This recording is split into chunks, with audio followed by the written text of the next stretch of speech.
우리 말씀 같이 나누겠습니다. 나눌 말씀은 에베소서 2장 1절부터 10절 말씀입니다. 찾으신 말씀은 에베소서 2장 1절부터 10절입니다. 우리 다 찾으셨으면 다 같이 한 목소리로 2장 1절부터 읽겠습니다. 시작. 그는 허물과 죄로 죽었던 너희를 살리셨도다. 그때 너희는 그 가운데서 행하여 이 세상 풍토를 따르고 공중의 권세 잡은 자를 따랐으니 곧 지금 불순종의 아들들 가운데서 역사하는 영이라. 전에도 우리가 다 그 가운데서 우리 육체의 욕심을 따라 지내며 육체와 마음에 원하는 것을 하여 다른 이들과 같이 본질상 진노의 자녀이었더니 긍휼이 풍성하신 하나님이 우리를 사랑하신 그 큰 사랑을 인하여 허물로 죽은 우리를 그리스도와 함께 살리셨고 너희는 은혜로 구원을 받은 것이라. 또 함께 일으키사 그리스도 예수 안에서 함께 하늘에 앉히시니 이는 그리스도 예수 안에서 우리에게 자비하심으로써 그 은혜의 지극히 풍성함을 오는 여러 세대에 나타내려 하심이라. 너희는 그 은혜에 의하여 믿음으로 말미암아 구원을 받았으니 이것은 너희에게서 난 것이 아니요 하나님의 선물이라. 행위에서 난 것이 아니니 이는 누구든지 자랑하지 못하게 함이라. 우리는 그의 만드신 바라 그리스도 예수 안에서 선한 일을 위하여 지으심을 받은 자니 이 일은 하나님이 전에 예비하사 우리로 그 가운데서 행하게 하려 하심이니라. 아멘. 제가 올해 초부터 에베소서 말씀을 살펴보고 있습니다. 13번 살펴봤는데 1장이 끝났죠. 사실은 한 6개월 정도를 에베소서 1장을 가지고 이제 말씀을 전해서 이 하반기에는 조금 다른 말씀을 살펴보고 그 다음에 이어서 에베소서 2장을 할까 했는데 지난주에 오셨던 우리 민청 목사님이 이 강해 설교 너무 중요하다고 그래서 자기는 로마서 강해를 시작했는데 7년 동안 하고 있다고 7년 동안 매주 해서 이제 거의 끝났다고 해서 제가 용기를 얻었어요. 7년까지 하시는 분도 있구나. 그래서 일단 에베소서를 가지고 끝까지 좀 가보려고 합니다. 그래서 저한테 물어보시더라고요. 에베소서는 얼마나 걸릴 것 같냐고. 그래서 한 3년 걸릴 것 같다 그랬더니 그 정도면 딱 좋은 거라고. 뭐 3년까지 끝까지 갈지는 모르겠지만 약간 2장까지는 가봅시다. 그래서 오늘부터 이제 2장을 시작하려고 합니다.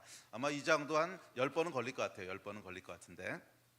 자, 1장에서 우리가 살펴봤던 말씀은 뭐냐면 하나님은 우리를 축복하시는 분이시라는 거예요. 우리 하나님은 좋은 하나님이십니다. 할렐루야. 우리 하나님은 성격이 이상한 분이 아니시고 우리에게 막 할 수 없는 어려운 일들을 강요하셔서 우리를 힘들게 하는 그런 까탈스러운 주인이 아니시라는 거예요. 우리 하나님은 좋으신 분이십니다. 저는 세상 모든 사람들이 이걸 알았으면 좋겠어요. 우리 하나님은 좋으신 분이세요. 아멘. 우리 옆 사람한테 좀 말씀해 주실래요? 우리 하나님은 좋으신 분이십니다. 아멘.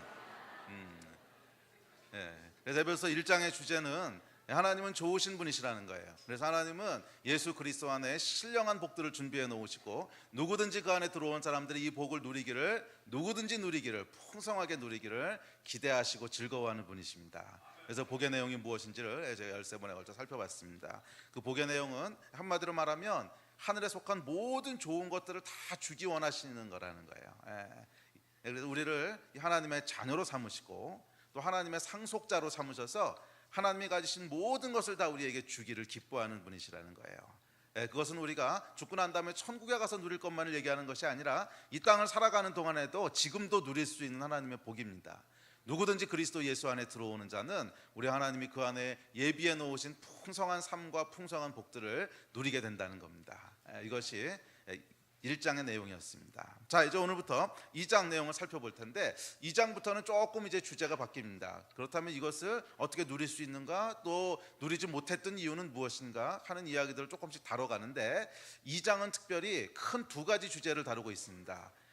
2장 전반부인 오늘 읽으셨던 2장 1절부터 10절까지는 구원이 무엇인지에 대한 이야기를 합니다.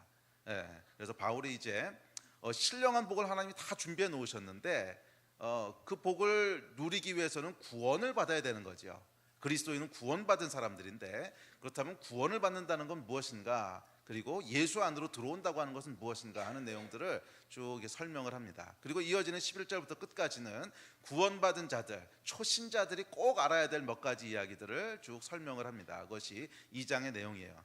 그리고 이제 에베소 3장에 넘어가면 교회에 대한 이야기로 이어지죠. 자, 그래서 2장 내용을 살펴볼 텐데, 특별히 2장 전반부인 1절부터 10절 내용을 가지고 저희가 한 2번, 3번, 뭐 길면 한 4번 정도 구원이 무엇인가 하는 것에 대해서 살펴보려고 합니다.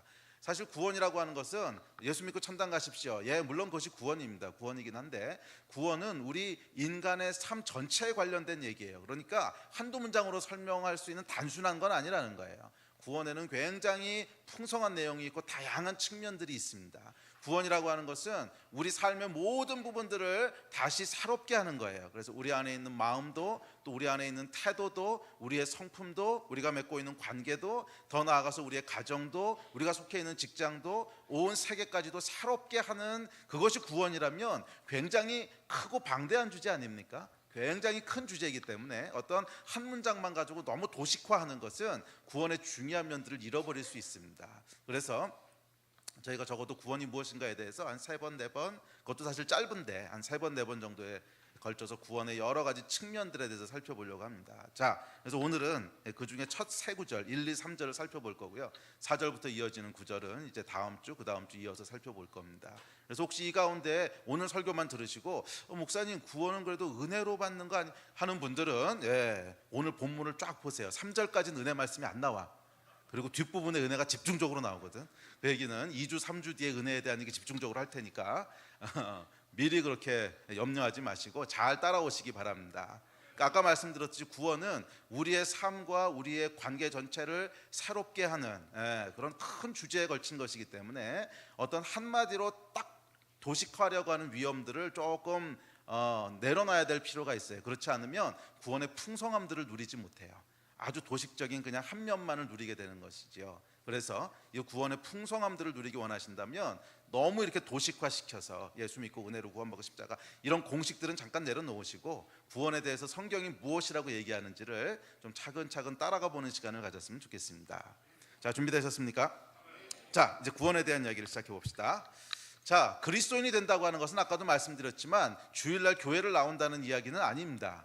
교회를 안 나와도 된다는 뜻이 아니고 교회를 나오는 것이 곧 그리스도인이 된다는 뜻은 아니라는 거예요. 그리스도인이 된다고 하는 것은 단순히 주일날 예배를 참석하는 것과는 비교할 수 없는 큰 의미가 있습니다. 큰 의미가 있는데 아주 단순하게 얘기하면 그리스도인이 된다고 하는 것은 하나님이 누구시고 내가 누군지를 아는 것부터 시작합니다.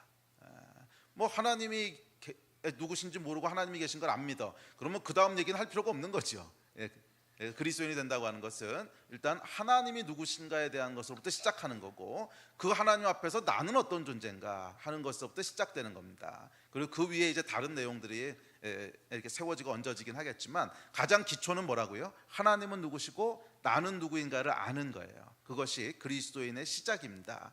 그래서 1, 2, 3절을 통해서 하나님은 누구시고 나는 누구냐, 특별히 1, 2, 3절은 나는 누구인가에 대한 이야기로 시작을 해요. 사실 하나님에 대한 얘기는 우리가 지난번까지 살펴봤던 에베소서 1장에서 많이 다루죠. 하나님은 우리를 축복하는 분이시고 좋으신 분이시고 우리를 자녀 삼으신 분이시고 이야기를 많이 다루고 2장에서는 이제 그럼 나는 누군가 하는 것에 조금 더 이제 포커스해서 이야기를 진행합니다. 자, 어찌됐든지 간에 그리스도인이 된다고 하는 것은 하나님이 누구신지 또 내가 누구인지를 아는 것을 시작합니다. 자, 하나님은 누구십니까? 성경은 하나님은 만물을 창조하신 분이시라고 얘기합니다. 우리 두 구절 같이 읽어볼까요? 시작. 태초에 하나님이 천지를 창조하시니라. 만물이 그로 말미암아 지은 바 되었으니 지은 것이 하나도 그가 없이는 된 것이 없느니라. 여러분 너무 잘 아시는 말씀입니다. 성경의 시작. 태초에 하나님이 천지를 창조하시니라. 지은 것이 하나도 그가 없이는 된 것이 없대요. 모든 만물은 하나님께로부터 지음 받았습니다. 뭐 이 말씀에 동의가 되는 분도 있으시고 동의가 안 되는 분도 있으실 거예요. 하나님이 창조했다고 하는 증거가 있습니까? 뭐 아무리 생각해봐도 과학에서 얘기하는 빅뱅을 통해서 이렇게 해서 진화된 것이 나는 더 신빙성이 있는데요. 뭐 그렇게 생각할 수 있습니다. 좋아요. 뭐 그래도 상관은 없습니다. 뭐 상관없다고 하는 게 그걸 안 믿어도 구원받을 수 있다는 뜻은 아닌데 뭐 그렇게 생각할 수 있다는 거예요. 왜냐하면 이거는 논쟁한다고 해결할 수 있는 문제가 아니기 때문에 그래요. 정말 하나님이 계시냐 아니면 안 계시냐, 정말 하나님이 창조하셨냐 아니면 뭐 자연의 어떤 것에 의해서 그냥 우연히 생긴 거냐, 이건 뭐 논쟁한다고 해결될 수 있는 문제가 아닙니다. 그래서 이것이 만약 여러분들이 동의가 안 되신다면 지금 논쟁해봐야 소용이 없습니다. 다른 분들하고 논쟁을 해봐도 별로 소용이 없을 거예요. 왜냐하면 태초에 가본 사람이 아무도 없잖아. 태초에 가보셨어요? 태초에 뭔 일이 있었는지? 우린 가본 사람도 아무도 없고, 그렇다고 증명할 수 있느냐? 아니요, 증명도 안 돼요. 사실은 증명도 안 돼요. 많은 분들이 뭐 빅뱅이나 가수 빅뱅 말고 우주가 빵 하고 시작했다는 그 빅뱅 티어리 말이에요. 뭐 빅뱅에서 우주가 시작됐고 진화가 어쩌고 됐고, 이거는 과학이라고 생각하고, 창조했다 그러면 이건 신앙이라고 생각을 하는데, 둘 다 여러분 좀 깊게 이쪽에서 하는 얘기들을 들여다 보십시오. 그러면 논쟁해가지고 해결될 수 있는 문제가 아니라고 하는 걸 알게 돼요. 왜냐하면 빅뱅이라고 하는 것도 결국 증명할 수 있는 성질의 건 아니거든요. 결국 어딘가 가보면 가설이 있어요. 결국 어딘가 가설이 있어요. 왜냐하면 가서 본 사람 없잖아. 그래서 뭐 지금 남아있는 우주에 무슨 전파들과 입자들 돌아다니는 거 보고 어쩌고 저쩌고 하니까 아마 이런 증거일 거야. 그래도 그걸 깊게 들어가 보면 거기 보면 빵꾸들이 많아요. 빵꾸들이 많고 어떤 것들은 증명 불가능한 것들도 많아. 그래서 그거는 그냥 합리적으로 가설을 세운 거야. 그렇다면 합리적인 가설 위에 세운 빅뱅 이론이나 창조주가 계셔서 창조주가 모든 것을 디자인하셨다고 하는 가설이나 두 개 논쟁해봐야 해답이 안 나온다는 거예요. 그렇지 않겠어요? 논쟁해봐야 해답이 안 나온다는 거예요. 그래서 뭐 쓸데없는 거 가지고 논쟁하지 마시고요. 안 믿어지면 안 믿어도 괜찮습니다. 그냥 일단 따라오세요. 안 믿어도 일단 교회 나와서요. 하여간 따라오세요. 따라오다 보면 이 논쟁에 의해서가 아니라 다른 경로를 통해서 하나님께서 우리에게 말씀하시는 것들을 분명히 경험하게 될 겁니다. 믿고 따라오세요. 자, 하여간 기독교에서 믿는 하나님은 창조주이십니다. 또 하나님은 어떤 분이십니까? 하나님은 창조주이시면서 동시에 우리를 사랑하는 분이세요. 자, 우리 다음 구절 읽어봅시다. 시작. 하나님이 우리를 사랑하시는 사랑을 우리가 알고 믿었노니 하나님은 사랑이시라. 사랑 안에 거하는 자는 하나님 안에 거하고 하나님도 그의 안에 거하시느니라. 하나님은 창조주이시지만 동시에 사랑이시라는 거예요. 그래서 창조주는 창조주인데 고약한 창조주가 아니라 우리를 사랑하시는 창조주이십니다. 하나님은 창조주는 창조주이신데 냉정한 창조주가 아니라 아주 부드럽고 섬세한, 우리 한 사람 한 사람의 고통과 아픔에 귀 기울이시는 그런 분이세요. 우리 하나님께서는 지금도 여러분 안에 있는 모든 아픔과 고통과 피로들을 아주 섬세하게 들여다보고 계신 분이시라는 거예요. 아멘. 우리 하나님은 사랑이세요. 사랑의 첫 번째 특징은 여러분 관심 아닙니까? 관심. 사랑하면 당연히 관심을 갖는 거죠. 하나님은 여러분에게 관심이 있으시다는 거예요. 이 넓은 우주를 창조해 놓고 냉정하게 뒤에서 이렇게 보고 있으면서 난 할 일 다 했으니까 어떻게 돌아가나 보자, 이런 분이 아니시라는 거예요. 한 사람 한 사람에게 관심이 있으시고, 지금도 관심이 있으시고, 지금도 우리 안에 있는 모든 고통, 필요, 아픔들을 들여다보는 분이세요. 이분이 우리 하나님이십니다. 셋째, 또 하나님은 어떤 분이십니까? 하나님은 우리가 멸망하지 않고 구원에 이르기를 원하는 분이세요. 다음 구절, 아마 성경에서 가장 유명한 구절 같은데, 시작. 하나님이 세상을 이처럼 사랑하사 독생자를 주셨으니 이는 그를 믿는 자마다 멸망하지 않고 영생을 얻게 하려 하심이라. 우리 하나님은 한 사람도 지옥에 가기를 원치 않으십니다. 아멘. 우리 하나님은 한 사람도 지옥에 가기를 원치 않으십니다. 아멘. 하나님은 모든 사람의 구원에 이르기를 원하세요. 모든 사람들이 영원한 생명을 누리기를 원하세요. 그것이 우리 하나님이세요. 그래서 이 그리스도인이 된다고 하는 것은 이 하나님이 누구신지를 아는 것에서부터 시작됩니다.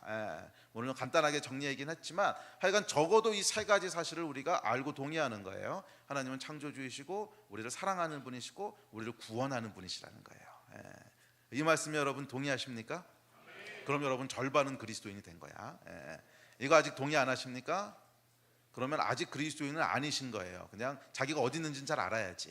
교회 나온다고 그리스도인은 아니고, 이게 동의가 안 됐으면 아직 그리스도인은 아니에요. 그렇지만 괜찮습니다. 뭐 그거 가지고 논쟁해서 따지려 그러지 마세요. 뭐 하나님 보이지 않는 분인데 어떻게 증명하겠고 어떻게 논쟁해가지고 이걸 알겠어요. 그냥 안 믿어지면 안 믿어지는 대로 진도를 쭉 나가십시오. 뒤에 가보면 또 알게 되는 은혜가 있어요. 자, 둘째, 이 하나님이 누구신지를 아는 것이 전부가 아니고 half라 그랬죠. 절반이라 그랬죠. 두 번째 파트가 있습니다. 그것은 내가 누구인지를 아는 것입니다. 자, 에베소서 2장 1절부터 10절까지 다는 아닌데 거기 한 절반 정도는 내가 누구인가에 포커스하고 있습니다. 그렇다면 나는 어떤 존재인가? 나는 누구인가? 근데 이 부분은 참 중요합니다.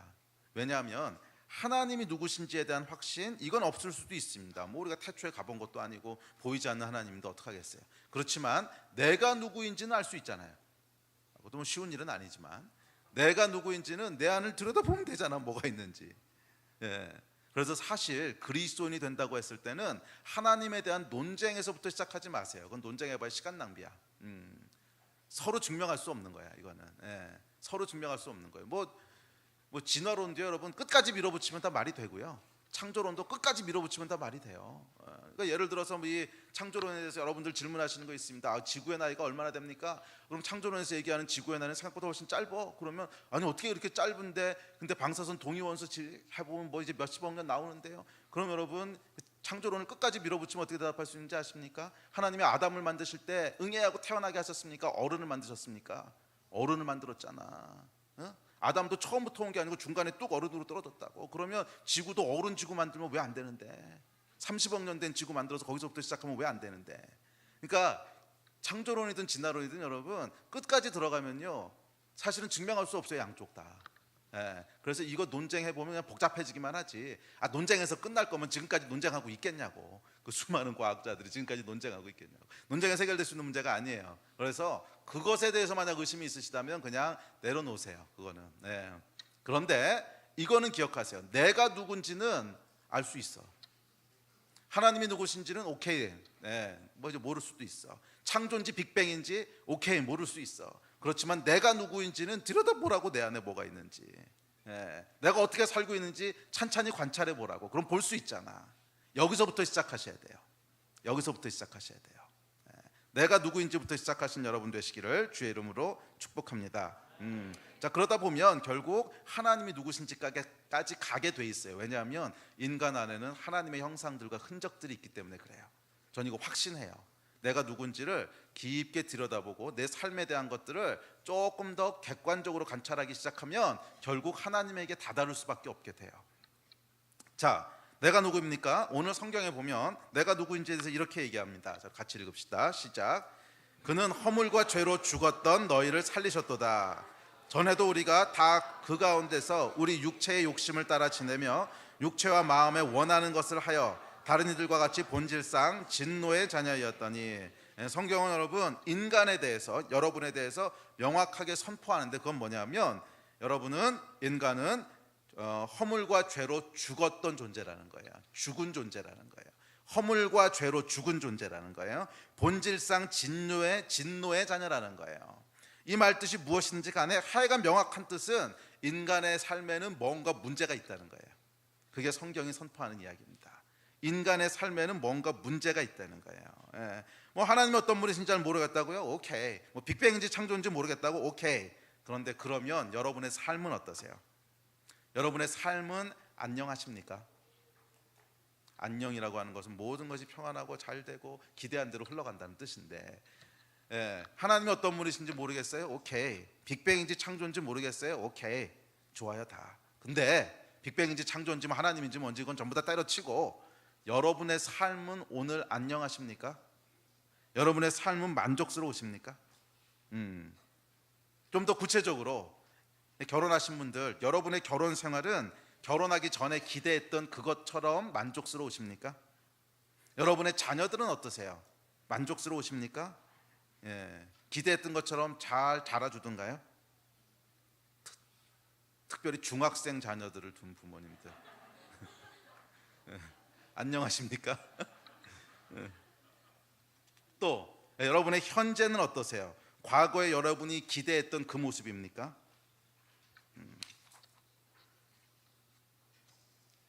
오케이, 이런 건 다 차치하고 여러분의 마음에는 평화가 있습니까? 잠은 잘 주무십니까? 건강은요? 젊은이들은 미래를 생각할 때 기대와 기쁨이 막 올라옵니까? 아니면 불안과 짜증이 있습니까? 다시 한번 제가 묻습니다. 여러분의 삶은 안녕하십니까? 개인의 삶뿐 아니라 조금 더 그 범위를 확장하면 어떻습니까? 여러분의 가정은 안녕하십니까? 조금 더 확장해서 우리가 사는 사회는 어떻습니까? 우리가 사는 사회는 정말 우리가 받아들일 만합니까? 항상 정의가 승리하고 정직한 사람들이 복을 받던가요? 아니잖아요. 결국 악한 놈들이 더 잘 되고 장수하다가 편안히 가고, 뭐 이런 이 부조리들, 모순들, 우리 주위에서 일어나는 답답하고 억울한 일들, 이건 도대체 뭐예요? 구원은 여러분 이것을 인식하는 것부터 시작하는 거예요. 구원은 잘 들으십시오. 하나님에 대한 논쟁에서 시작하는 게 아니에요. 그건 논쟁해봐야 해답이 안 나와. 구원은 나에 대한 것부터 시작하는 거야. 내 인생은 안녕하냐고. 내 인생은 안녕하냐고. 성경이 선포합니다. 너희는 허물과 죄로 죽었던 자고 본질상 진노의 자녀라는 거예요. 그것은 하나님께서 막 진노하신다는 뜻이 아니고 인간의 삶에는 문제가 있다는 거예요. 뭔가 하나님이 기뻐하시지 않는 뭐가 있다는 거예요. 인간의 삶에 공의로우시고 좋으시고 선하시고 사랑이신 완전하신 하나님 입장에서 봤을 때 인간의 삶은 뭔가 완전하지 못한 게 있다는 거야. 그게 성경이 이야기하는 저와 여러분의 모습입니다. 동의하십니까? 이걸 동의하지 않는다면 여러분의 나이는 3살 미만이라고 봐야 돼요. 내 삶은 다 완벽해. 이거는 3살 미만도 요즘은 다 알 거예요. 저희 큰애가 승범이구나. 승범이가 옛날 미국에서 자랐는데, 어렸을 때 미국에 있었는데 4살 땐가 3살 땐가 뭔가 하다가 일이 잘못됐어요. 그래가지고 제가 이제 걔를 위로하려고, 아우 승범아 어떡하냐, 일이 꼬였다 그랬더니 Dad, it's okay. Life is not always perfect. 이러는 거예요. 그냥 3살 땐가 4살 땐가였는데 한 3, 4살만 되면 알아요. Life is not always perfect. 인생은 항상 완벽한 게 아니야. 뭔가 문제가 있어. 그죠? 만약 이거를 동의 안 하신다면 그럼 뭐 더 이상 할 얘기 없는 것 같아요. 그냥 평안하게 사십시오. 그런데 만약 여러분이 여러분의 삶에 대해서 그래 내 삶은 안녕하지 못한데 성경이 선포하는 것처럼 뭔가가 지금 빠져있고 비어있고 뒤틀려 있는데 라고 생각하신다면 맞아요. 복음은 여러분을 위한 거예요. 그렇다면 복음은 여러분을 위한 거예요. 자, 그렇다면 왜 이런 일이 생겼을까요? 의문이 들지 않으세요? 분명히 하나님은 사랑이시고 그 하나님 우리를 창조하셨다는데, 근데 지금의 우리의 모습을 보면 사랑이시고 완전하신 분, 그리고 우리의 지금 완전하지 못한 인생, 뭔가 안 맞잖아. 그분이 만드셨다며. 왜 이런 일이 벌어졌을까요? 이유는 분명합니다. 창조하시고 지금 사이에 뭔가 일어났다는 거야. 뭔가 사건이 있었다는 거야. 그것이 바로 선악과 사건입니다. 여러분이 잘 아시는 아담과 하와가 선악과를 따먹은 사건, 그것이 그 사이에 벌어진 거예요. 아, 목사님, 내 인생 얘기하시는 거잖아요. 지금 내 인생이 안녕하지 못한데 아담이 사과 따먹은 거하고 무슨 상관이 있습니까? 난 안 따먹었는데. 그래, 이 이야기를 오해하지 마십시오. 여러분이 선악과를 따먹어서 인생이 안녕하지 못하단 말은 아닙니다. 선악과 사건의 본질을 잘 이해하셔야 돼요. 선악과 사건의 본질은 사과를 몰래 따먹어서 벌 받았다 이런 뜻이 아닙니다. 그런 뜻이 아니고, 선악과 사건의 본질은 인간이 스스로 하나님을 떠나기로 결정한 거예요. 하나님의 지배와 통치와 질서 안에 있기를 거부하고 내가 스스로 만든 질서 속에 난 살 거야 라고 하는 것이 선악과 사건의 본질입니다. 오늘 본문 말씀에 의하면 육체의 욕심을 따라 육체와 마음이 원하는 것을 하기로 결정한 거예요. 자, 다시 한번 읽어보십시오. 오늘 3절 말씀 시작. 전에는 우리도 다 그 가운데서 우리 육체의 욕심을 따라 지내며 육체와 마음에 원하는 것을 하여 다른 이들과 같이 본질상 진노의 자녀였더니. 자, 왜 우리가 진노의 자녀라는 뜻은, 다시 말하지만 하나님께서 막 노하시고 진노하신다는 뜻이 아니라 하나님 보시기에 기쁘시지 않은 상태가 됐다는 뜻이에요. 왜 그랬다는 거예요? 육체의 욕심을 따라 육체와 마음이 원하는 것을 했다는 거예요. 하나님이 만들어 놓으신 질서가 아니라 육체와 마음, 내 마음이 원하는 대로 그 질서 속에서 살겠다고 선택했다는 거예요. 오케이, 선악과는 따먹지 않았다는 거 제가 동의하겠어요. 여러분이 뭐 따먹은 거 아니니까. 그렇지만 이거는 우리도 하고 있었던 거잖아. 안 그러세요? 이거는 우리도 하고 있었던 거잖아. 저도 여러분도 우리가 예수 그리스도 안에 들어와서 하나님을 만나 거듭나기 전까지 내가 원하는 거 하면서 살았던 거 아니야. 내가 원하는 대로 삶 살았던 거 아니야. 내가 원하는 것을 이루기 위해서 살았던 거 아니야. 이건 하셨잖아요. 이게 선악과의 본질이라는 거예요. 자, 그런데 여러분, 육체의 욕심을 따라 육체와 마음이 원하는 대로 사는 것이 왜 우리 인생을 안녕하지 못하게 할까요? 그것은 앞서 말씀드렸지만 우리에게 창조주가 계시기 때문에 그래요. 창조주가 만들어 놓으신 질서를 떠나면 우리 인생이 고통스러워지는 거야. 제가 옛날에도 몇 번 말씀을 드렸는데, 예화를 들었는데, 오늘 다시 한번 예화를 들지요. 창조주 하나님께서 만드신 모든 세계에는 질서가 있습니다. 질서가 있어요. 우리 하나님은 얼마나 정확한 분이신가를 보시려면 지구가 태양 주위를 얼마나 정확하게 돌고 있는가를 보세요. 달이 지구 주위를 얼마나 정확히 돌고 있나를 보세요. 뭐 0.1초의 오차도 없이 정확히 돌고 계세요. 우리 하나님은 질서가 있으신 분이세요. 그래서 모든 피조물들을 창조하실 때 질서를 가지도록 창조하셨어요. 이건 창세기 1장을 읽어보면 처음에 혼돈이 있었는데 혼돈 가운데 질서를 주시는 것이 창조의 과정이거든. 그래서 얘가 질서가 있습니다. 그런데 뭐 예를 들면 물고기를 창조하시면서 둔 질서는 뭐예요? 아가미를 통해서 물속에 살도록 질서를 두셨어요. 그런데 어느 날 이 물고기가 육체의 욕심을 따라 육체와 마음이 원하는 대로 살기를 선택했어.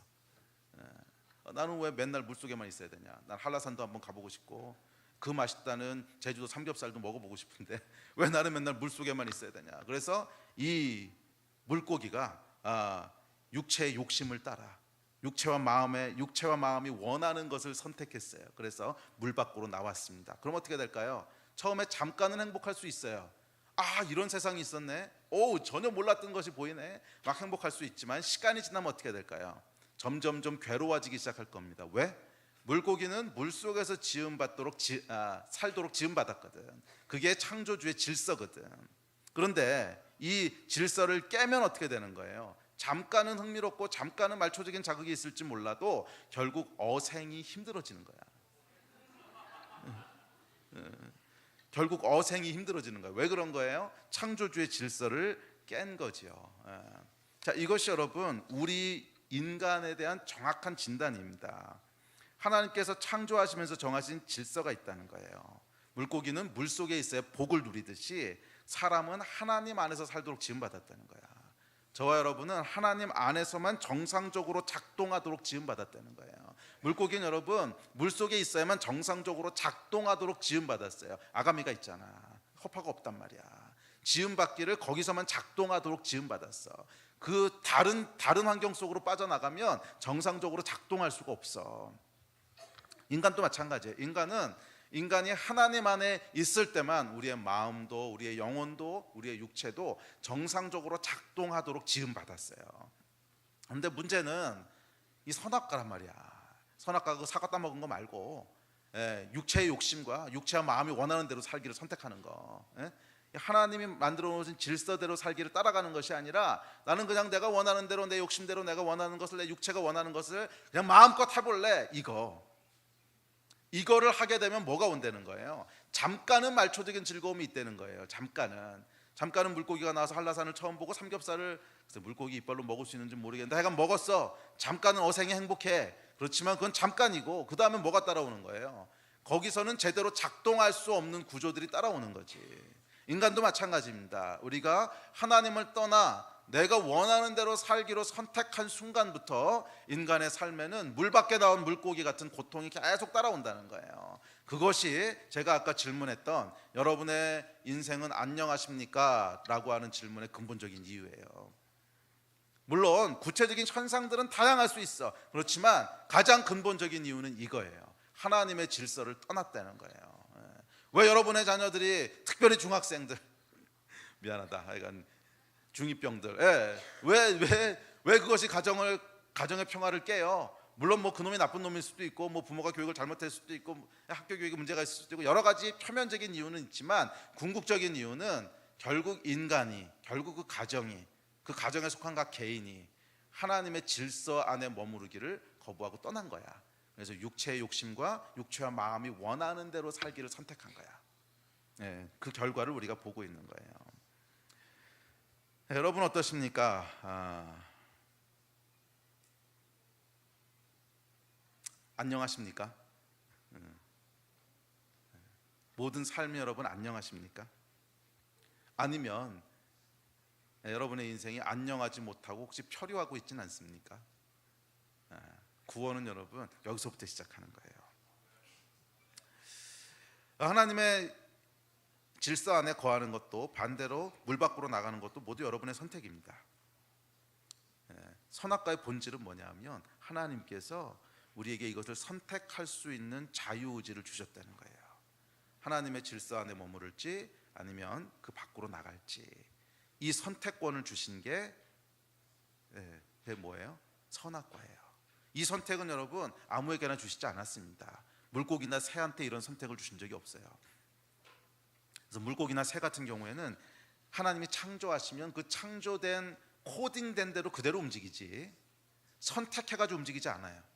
물고기는 물속에 살도록 했으면, 그러니까 아까 제가 이제 물고기가 어생이 괴로워진 그 물고기는 사람의 빗대서 얘기하는 거지, 물고기가 고의적으로 물 밖으로 나오는 거 본 적은 없습니다. 그렇지 않으세요? 물고기가 물 밖에 경치 구경하겠다고 고의적으로 물 밖으로 나오는 걸 본 적은 없어. 걔는 그냥 그렇게 살도록 코딩돼 있기 때문에 선택의 여지가 없어요. 그래서 모든 만물은 그냥 하나님이 창조하신 대로 그 질서 안에 강압적으로 머물러 있을 수밖에 없어. 강압적이라는 표현은 조금 거시기 한데 약간 비자발적으로 머물러 있게 돼. 근데 인간에게는 전혀 다른 대우를 하셨어요. 인간에게는 선악과를 주시면서 선택할 수 있는 자유의지를 주셨어요. 네가 하나님의 질서 안에 머무를지 질서 밖으로 나갈지는 네가 스스로 결정할 수 있어. 내가 그 자유를 줘. 이 자유를 우리에게 주셨다는 거예요. 왜냐하면 인간은 하나님의 형상을 따라 지음받은 영적인 존재이기 때문에 그래요. 저급한 존재가 아니라는 거야. 물고기나 개나 고양이하고는 차원이 다른 존재라는 거야. 하나님께서 당신과의 교제를 위해서, 저희가 이제 다음 주부터 금요일날 요한일서 강해를 시작할 텐데 기대하십시오. 요한일서 강해의 핵심은 코이노니아, 펠로우십이거든. 하나님과의 펠로우십을 위해서 우리를 지으셨다는 거예요. 사귐을 위해서. 그럼 여러분, 하나님과 사귀고 교제하려면 적어도 수준이 어느 정도 돼야 되는 거야? 하나님과 비슷한 수준이 돼야지 교제할 수 있는 거예요. 그렇지 않아요? 수준 차가 너무 나면 교제가 안 돼요. 뭐 사람하고 강아지 정도는 그래도 어느 정도 이 교감이 되지만 바퀴벌레하고 혹시 교제해 보신 분이 있으세요? 이건 차이가 너무 많이 나니까 이제 펠로우십이 안 되는 거잖아. 무슨 말귀를 알아듣기를 하나, 먹을 걸 계속 준다고 해서 고마워하기를 하나, 얘하고는 교제가 안 돼. 이 차이가 너무 나. 그래서 하나님과 펠로우십하기 위해서는 비슷한 수준의 존재가 돼야 돼요. 그래서 하나님께서 우리를 영적인 존재로 만드셨어요. 영적인 존재라고 하는 의미는 선택할 수 있는 존재라는 뜻이에요. 이거 설명하려면 너무 길어져서 다음 기회로 넘기겠지만, 영적인 존재라고 하는 것은 우리에게 귀신 같은 호호하는 게 보이지 않는 영이 있다는 뜻이 아니고, 영적인 존재라고 하는 것은 선택할 수 있는 존재라는 거야. 잘 기억하세요. 영적인 것과 선택은 긴밀하게 연결돼 있어요. 그 이야기 오늘 결론인데, 영적인 것과 선택은 긴밀하게 연결돼 있어요. 영적인 존재라고 하는 것은 스스로 선택할 수 있는 존재라는 뜻이에요. 그래서 하나님이, 영이신 하나님이 자기를 뭐라 그러셨냐면 스스로 있는 자라 그러셨어. 누구에 의해서 강압적으로 조종당하는 자가 아니라 스스로의 의지에 의해서 선택하는 자라는 거야. 이게 영적이라고 하는 것의 의미예요. 여러분은 영적인 존재입니다. 왜냐하면 스스로 선택할 수 있기 때문에 그래요. 그리고 스스로 선택할 수 있다고 하는 것은 그 선택에 대한 책임을 스스로 진다는 뜻이에요. 그런 수준으로 대우해 주신다는 거야. 와, 좋으면서도 부담되죠.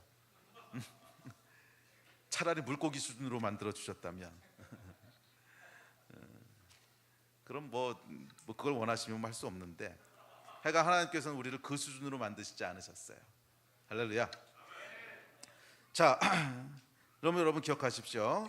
하나님께서 우리를 만드실 때 두 가지를 하셨는데, 영적인 존재, 그 코에 생기를 불어넣으셨다, 이렇게 이제 창세기에 기록되어 있는데 그 원어에 보면 그 코에 하나님의 영을 불어넣으셨다 이런 뜻이거든요. 우리 안에 하나님의 영을 불어넣으셔서 영적인 존재가 되게 하셨고 선택을 할 수 있게 하셨어요. 자유의지를 주셨어요. 이 두 개는 동전의 양면 같은 거야. 선택을 할 수 있게 하셨어. 자, 영과 선택에 대한 얘기는 이제 조금 더 뒤로 가서 얘기합시다. 2절로 넘어갑시다. 자, 2절 같이 보겠습니다. 시작. 그때 너희는 그 가운데서 행하여 이 세상 풍조를 따르고 공중의 권세 잡은 자를 따랐으니 곧 지금 불순종의 아들들 가운데서 역사하는 영이라. 자, 구원에 대해서 우리가 이해해야 될 두 번째 중요한 진리가 있는데 그것은 뭐냐면 보이는 세계가 전부가 아니라는 거예요. 영적인 세계가 있다는 거예요. 아멘. 보이는 게 전부가 아니라는 거예요. 보이지 않는 영적인 세계가 있다는 거예요. 공중의 권세 잡은 자, 불순종의 아들 가운데 역사하는 영이 있다는 거야. 보이지 않지만 분명히 존재하는 영적인 것이 있습니다. 이 성경은 이야기하기를 하나님께서는 보이는 세계만 만드신 것이 아니라 보이지 않는 세계, 영적인 세계도 창조하셨다고 말씀하세요. 자, 다음 구절 봅시다. 시작. 우리가 주목하는 것은 보이는 것이 아니요 보이지 않는 것이니 보이는 것은 잠깐이요 보이지 않는 것은 영원함이라.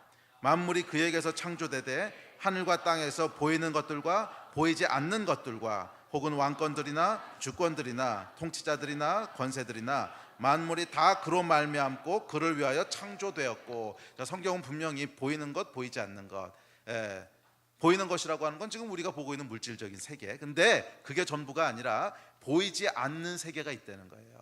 하나님께서 두 세계를 창조하셨다는 거예요. 여러분은 보이지 않는 세계, 영적인 세계를 믿으십니까? 이거 믿으셔야 됩니다. 적어도 여러분 그리스도인이라면 영적인 세계를 인식하고 믿으셔야 돼요. 왜냐하면 우리의 인생이 어떻게 되는가를 결정하는 것은 결국 영적인 세계에서 일어나기 때문에 그래요.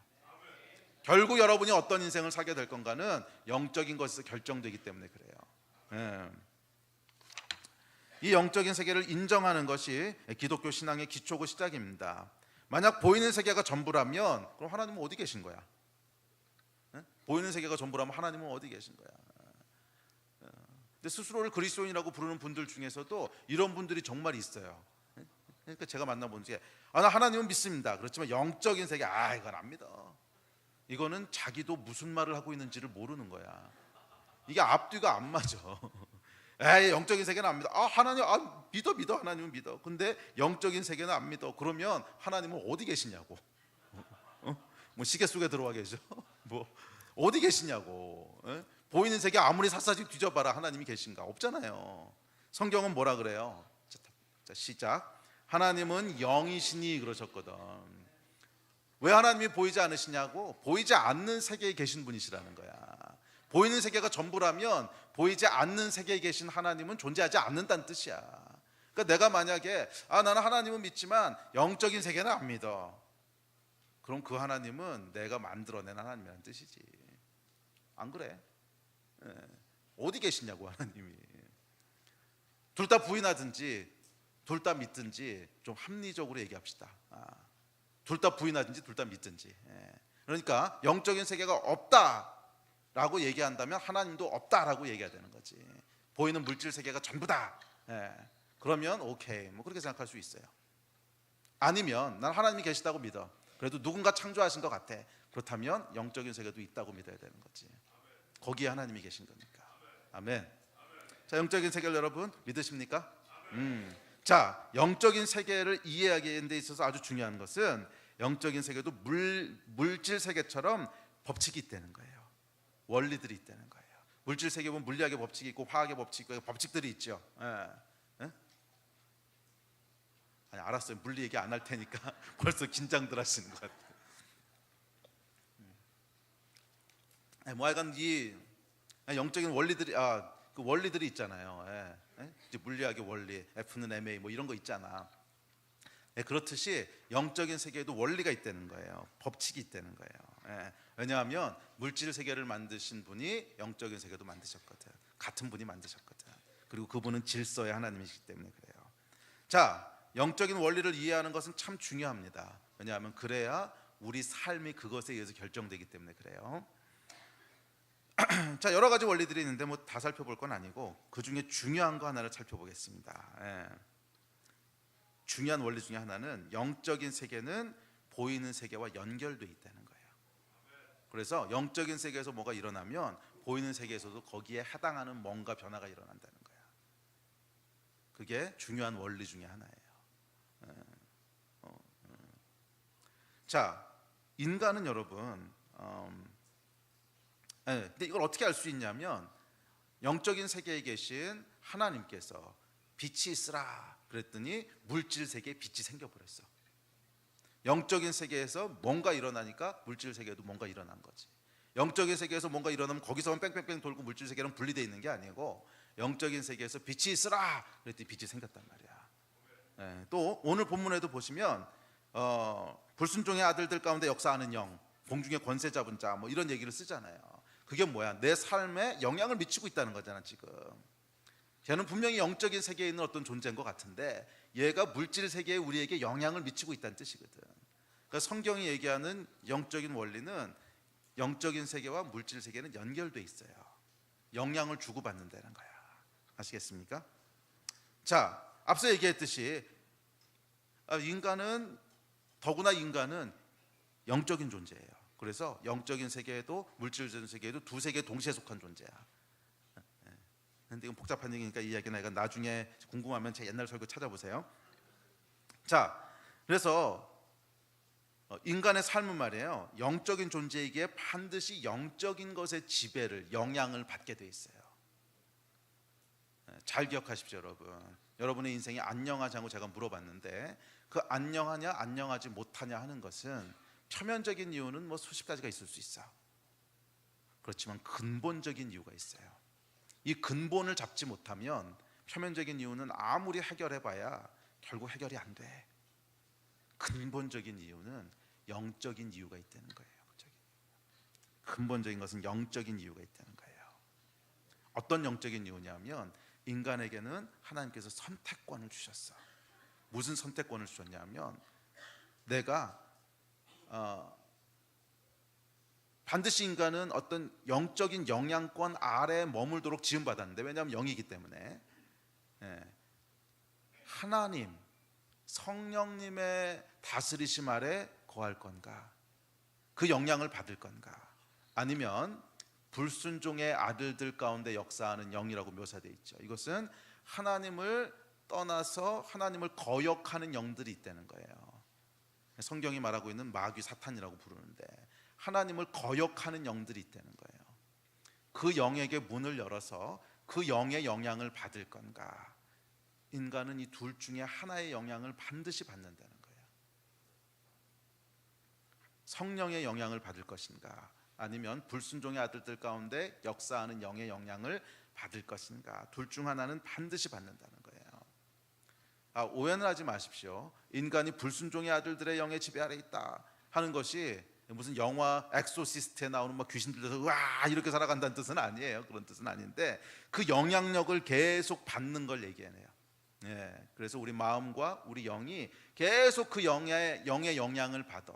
그러다 보면 삶이 그 방향으로 끌려가게 된다는 거예요. 인간의 눈에 보이는 우리의 인생, 눈에 보이는 저와 여러분의 삶은 그냥 독립적으로 움직여지는 게 아니야. 그 위에 영이 있단 말이에요. 영이. 우리 안에 영이 있어. 하나님이 영을 부으셨어. 그리고 그 영은 어떤 영인가의 지배 또는 영향을 받아서 움직이기에 디자인되어 있어요. 그래서 우리의 영의 가장 기본적인 기능은 사귐이에요. 사귐. 하나님과 소통할 수 있는 기능이에요. 하나님과 사귈 수 있는 기능이야. 즉 영적인 세계와 소통할 수 있는 기능이 우리에게 있다는 거야. 그런데 이 기능을 가지고 누구와 사귀는가, 누구와 펠로우십 하는가 하는 것을 선택을 통해서 결정한다는 거예요. 이게 이제 요한일서에도 계속 다시 나올 텐데 오늘 다 이해가 안 되시면 금요일에 나오세요. 근데 우리 안에 이 영은, 우리 안에 있는 영은 영적인 존재들과 커뮤니케이트 할 수 있는, 펠로우십 할 수 있는 기능을 하나님 만들어 넣으셨어요. 그리고 그 영이 어떤 상태냐에 따라서 우리의 삶이 그렇게 움직여지도록 디자인하셨단 말이야. 자, 이것은 여러분 우리 마음과 육체의 관계를 생각하시면 잘 이해하실 할 수 있습니다. 우리 마음이 어떤 마음을 가지고 어떤 원리를 가지고 움직이느냐에 따라서 몸은 그것에 따라서 움직이는 거죠. 내 마음이 돈가스를 좋아해. 그럼 내 몸은 계속 돈가스를 먹는 거야. 그렇죠? 내 마음이 축구를 좋아해. 그럼 내 몸이 계속 축구를 하든지 축구를 보는 거야. 그러니까 우리 몸이라고 하는 것은 그냥 영혼 없이 그냥 지가 그냥 혼자서 움직이는 좀비가 아니잖아. 우리의 몸이라고 하는 것은 마음의 지배를 받아서 움직이는 거죠. 그리고 이 마음은 무엇에 의해서 결정되냐면 내 마음이 계속 어떤 정보들과 이렇게 커뮤니케이션 하면서 마음이 결정되는 거예요. 옛말에 친구 따라 강남 간다 뭐 이런 말 있죠. 그러니까 내 안에 누구랑 교제하고 어떤 정보들을 계속 보고 이 마음이 커뮤니케이션 하는 게 있잖아. 맨날 인터넷에서 보는 정보들, 그러니까 자동차 좋아하는 사람은 맨날 자동차 정보 보고 있고, 축구 좋아하는 사람 맨날 축구 보고 있고, 축구 좋아하다 보니까 축구 좋아하는 애들하고 사귀면서 계속 얘기하고 축구하고, 이런 팔로우십을 통해서 우리 마음이 계속 영향을 받는 거잖아. 그리고 그 마음에 의해서 몸이 움직여가지요. 똑같다는 거예요. 우리 마음 위에 영이 있다는 거야. 영이 있어서, 영은 보이지 않는 세계에 있기 때문에 죄와 허물 때문에 우리가 죽어서 그 영을 인식을 잘 못해요. 그런데 영이 있다는 거예요. 그리고 그 영에 의해서 우리 마음에 의해서 몸이 움직여지듯이 영에 의해서 마음이 영향을 받는다는 거야. 움직여진다는 거야. 그리고 이 영은 무엇에 의해서 결정되냐면 누구랑 커뮤니케이션 하고 있느냐에 의해서 영향을 받는다는 거야. 우리의 영이 하나님과 계속 사귐 가운데 있을 때는 하나님으로부터 영향을 받게 되고 그것이 내 마음과 생각을 다스리고 우리 인생을 결정하는 거예요. 그런데 내 영이 계속 어두움의 영하고만 그냥 소통하고 있어. 뭐 나는 모르지만 하나님을 떠나면 약간 여기 있는 거야 그냥. 불순종의 아들들 가운데 역사하는 영이 있다고. 그것하고 계속 그것하고 펠로우십하고 교제하고 이러고 있으면 결국 내 영이 그것에 영향을 받고 그것이 내 마음을 지배하고 내 마음에서 인생이 만들어진단 말이에요. 이것이 하나님이 디자인하신 원리입니다. 자, 그런데 이 불순종의 아들들 가운데 역사하는 영은 우리를 어느 방향으로 끌고 가는 거예요? 성경 구절. 자, 시작. 도둑이 오는 것은 도둑질하고 죽이고 멸망시키려는 것뿐이요 내가 온 것은 양으로 생명을 얻게 하고 더 풍성히 얻게 하게 하려는 것이라. 자, 두 가지 영이 있는데 하나는 하나님의 영이신 성령께서 계시고 두 번째는 불순종하는 영들이 있다는 거예요. 그런데 이 마귀 사탄의 불순종하는 영은 목적이 뭐냐면 도둑은 도둑질하고 죽이고 멸망시키는 거라는 거야. 우리 인생을 파괴하고 괴롭게 하고 힘들게 하고 고통스럽게 하는 게 얘들의 목적이라는 거야. 그래서 이 영의 지배 아래 있으면 우리가 아무리 벗어나고 싶어도 마음이 계속 불안하고 고통스럽고 힘들고, 이것은 여러분 뭐 귀신 들려서 우와 이렇게 이런다는 뜻이 아니에요. 우리는 인식하지 못하지만 우리 안에 계속 그런 영향력들이 들어온다는 거예요. 우리 인생이 안녕하지 못한 이유의 근본적인 이유가 그거라는 거야. 그러나 반대로 하나님 안에 있는 사람들은 그 안에 하나님으로부터 흘러오는 뭐가 있는 거예요? 기쁨과 평강과 즐거움과 이게 늘 충만한 거예요. 그래서 여러분 진짜로 깊게 하나님 안에 거하는 사람들을 보면 아주 힘들고 극단적인 상황 가운데 있어도 평강을 누리는 걸 볼 수 있어요. 성경에 나오는 스테반 집사 같은 분들, 돌 맞아 죽는 마지막 순간까지도 평강, 아주 완벽한 평화가 있었어. 이건 여러분 설명할 수 없는 거거든. 지금 상황은 굉장히 급박하게 돌아가고 좀 죽게 생겼는데 그 안에 굉장한 완벽한 평화와 기쁨이 있었단 말이야. 그것은 스테반에게서만 보여지는 게 아니라 깊은 신앙을 누렸던 많은 사람들이 보여줬던 모습이에요. 이게 뭐예요, 여러분?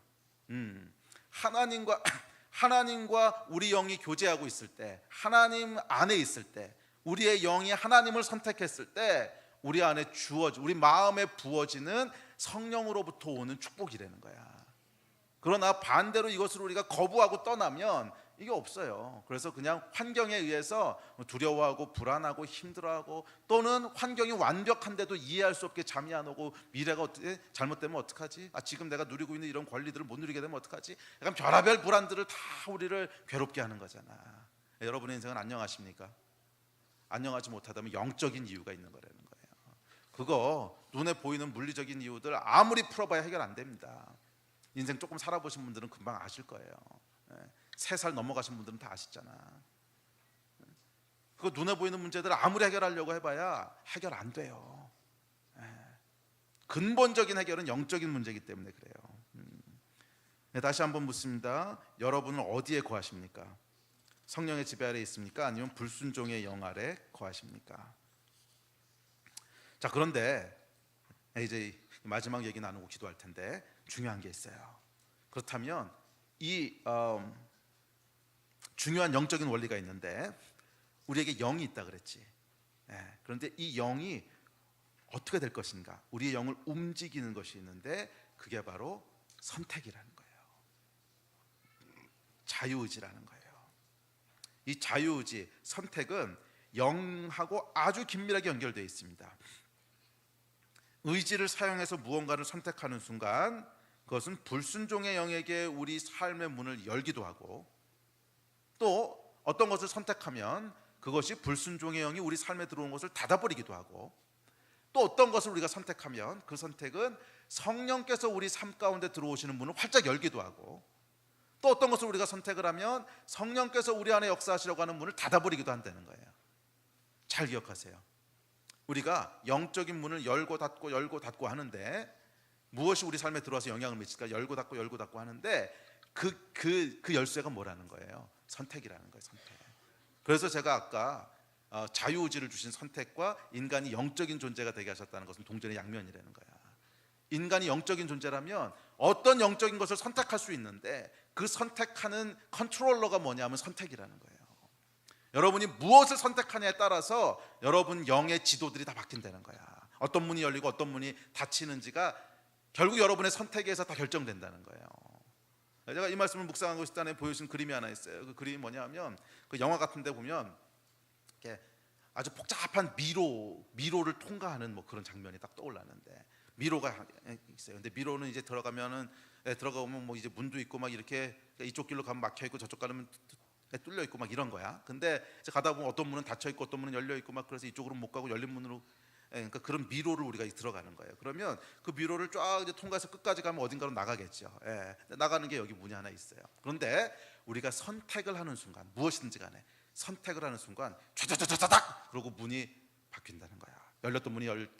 열렸던 문이 닫히기도 하고, 닫혔던 문이 열리기도 하고. 이게 뭐예요? 미로의 지도가 촤촤촤닥 바뀌어버리는 거야. 그래서 원래의 길은 이렇게 들어가면 이 미로 이렇게 들리고, 이쪽 문은 닫혔는데 이쪽은 열렸는데 이렇게 이쪽으로 나가게 되는데, 근데 무언가를 선택하는 순간 촤촤촤촤 문이 다 바뀌어. 그래서 원래 여기 열려 있었는데 닫혀버리고 이쪽이 열리고, 그래서 이쪽 길로 이렇게 가다 보면 전혀 다른 문으로 나오게 되는 거예요. 자, 기억하셔야 될 건 모든 선택은 말이에요, 영적인 거예요.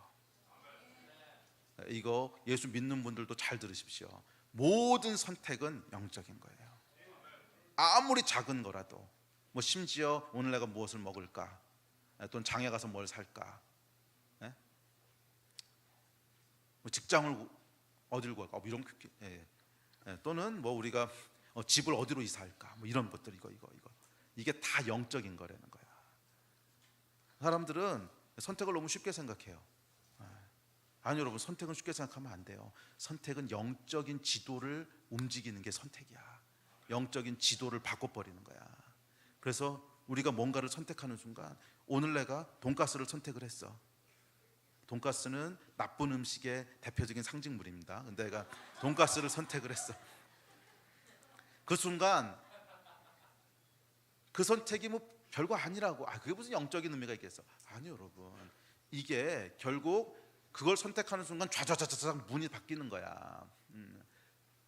그래서 원래 95세까지 살도록 돼 있는데 60세로 떨어지는 거지. 뇌출혈 막 이런 게 이제, 이런 결과들이 그렇잖아요 여러분. 30년 전에 돈가스만 안 먹었다면 내가 지금 뇌출혈이, 이게 여러분 이 선택에 의해서 운명이 바뀐 거야. 그러면 그렇게 건강을 잃게 되면 영적인 게 영향이 없을 것 같으세요? 아니 여러분, 이거 아주 긴밀한 연관이 있어요. 기억하세요 여러분, 모든 선택은 뭘 바꾼다? 영적인 지도를 바꾼다는 거야. 내가 오늘 우리 집 이사를 가야 되는데 어디로 이사를 가지? 교회 근처로 갈까? 교회 근처는 뭐 집이 별로 마땅치 않고 교육도 마땅치 않고, 저기 어디로 가? 대치동으로 갈까? 하여간 선택을 했어.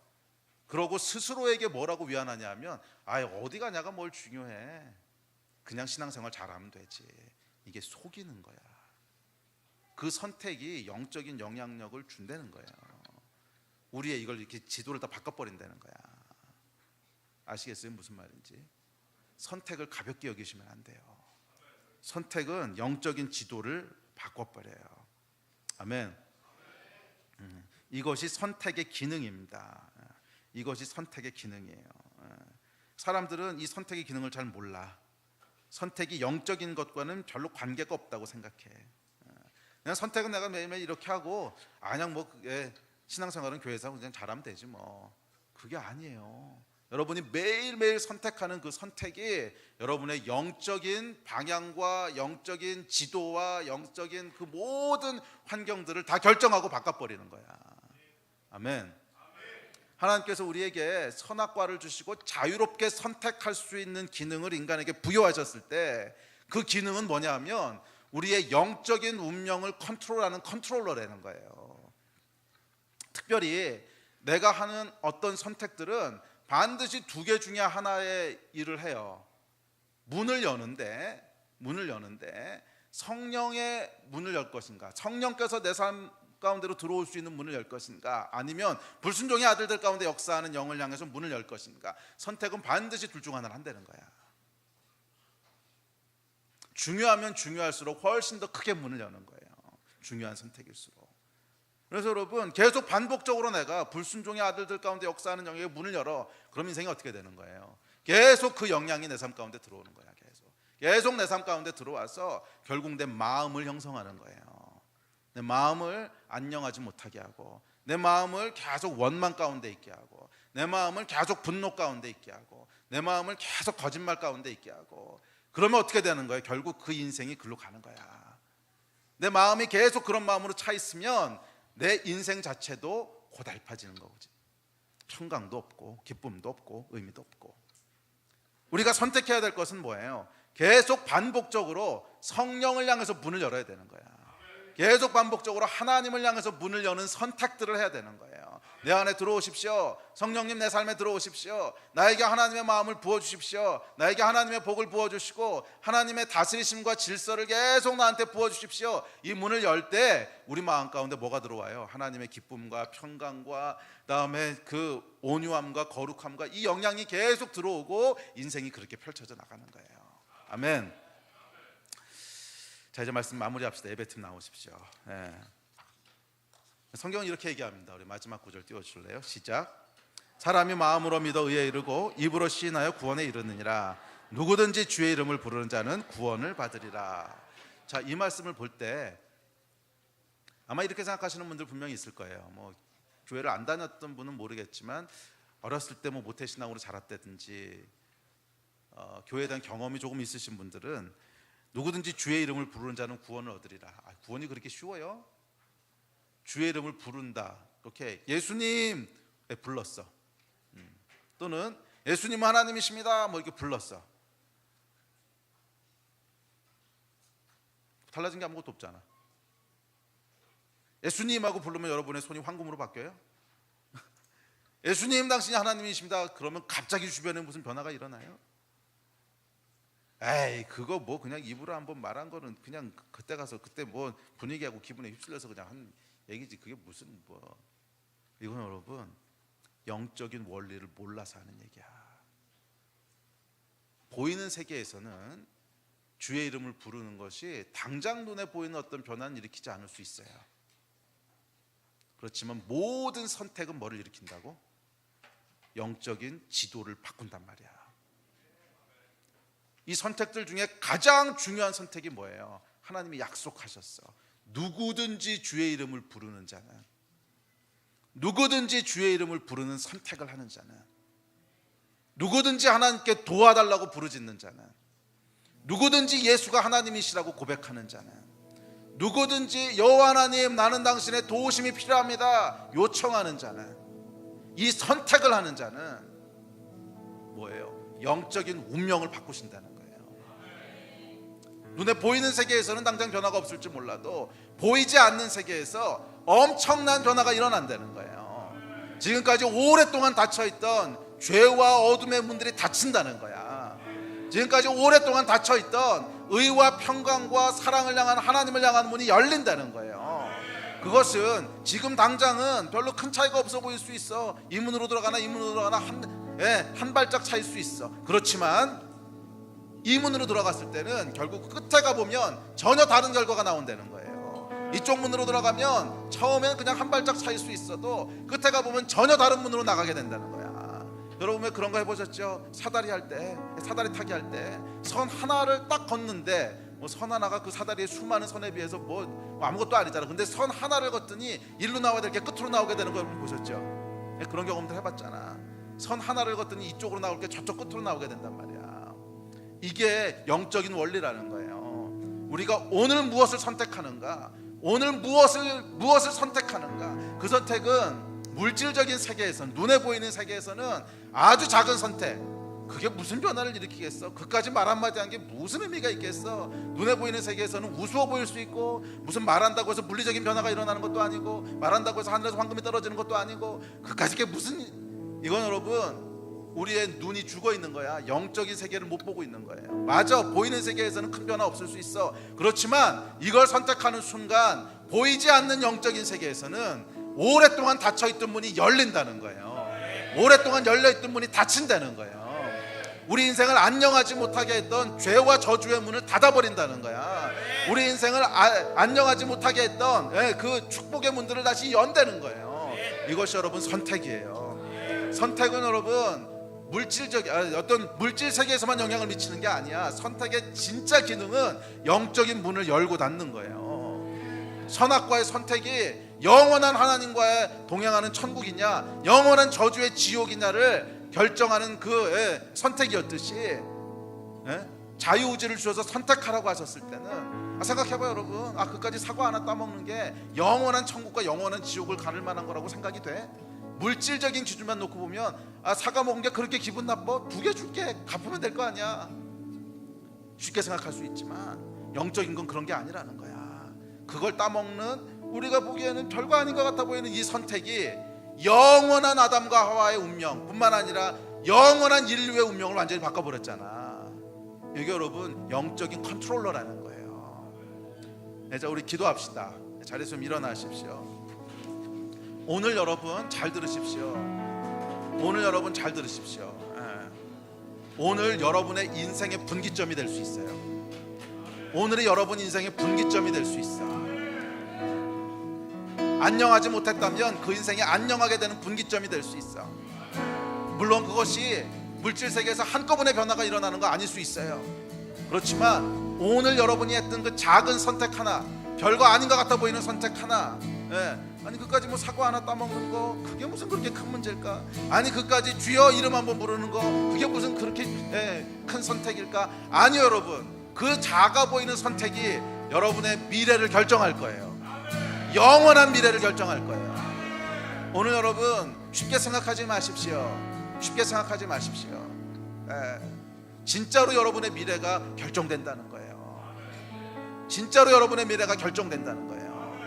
영적인 세계를 믿으시다면 여러분 이 말씀을 믿으셔야 돼요. 누구든지 주의 이름을 부르는 자는 구원을 얻으리라 하셨어요. 자, 오늘 우리가 함께 좀 기도할 텐데, 기도할 때 이 말씀대로 여러분 말씀대로 의지해서 선택하면서 좀 기도해 봅시다. 이 가운데 혹시 아직 예수를 모르시는 분이 있다면 오늘 이렇게 선택하십시오. 내가 예수의 이름을 부릅니다. 누구든지 예수의 이름을 부르면 구원받는다고 하셨사오니 오늘 구원해 주십시오. 내가 선택합니다. 내가 오늘 구원의 문을 엽니다. 불순종의 아들들 가운데 역사했던 문들을 닫습니다. 오늘 구원의 문을 엽니다. 하나님을 향하여 문을 엽니다. 내 인생에 오셔서 주인이 되어 주십시오. 하나님의 질서 안으로 들어가기를 원합니다. 다시 내 인생을 다스려 주십시오. 물론 그것이 눈에 보이는 당장의 변화 안 일으킬 수도 있어. 하지만 말씀에 순종해서, 이게 하나님의 질서에 들어가는 시작 아니겠어요? 하나님의 말씀에 순종해서 그 선택을 한번 해보십시오. 우리의 미래를 결정할 거예요. 이미 믿으시는 분들이 있다면 우리 하나님께서 주시는 감동대로 선택하십시오. 선택하세요. 선택하는 기도를 하세요. 내가 이것을 잡습니다. 내가 이것을 닫고 이쪽을 엽니다. 선택하세요. 그것이 우리의 미래를 결정할 거예요. 우리 같이 합심해서 한 2-3분 정도만 같이 기도합시다. 주님, 이 시간 저희가 다시 주님 앞에 기도합니다.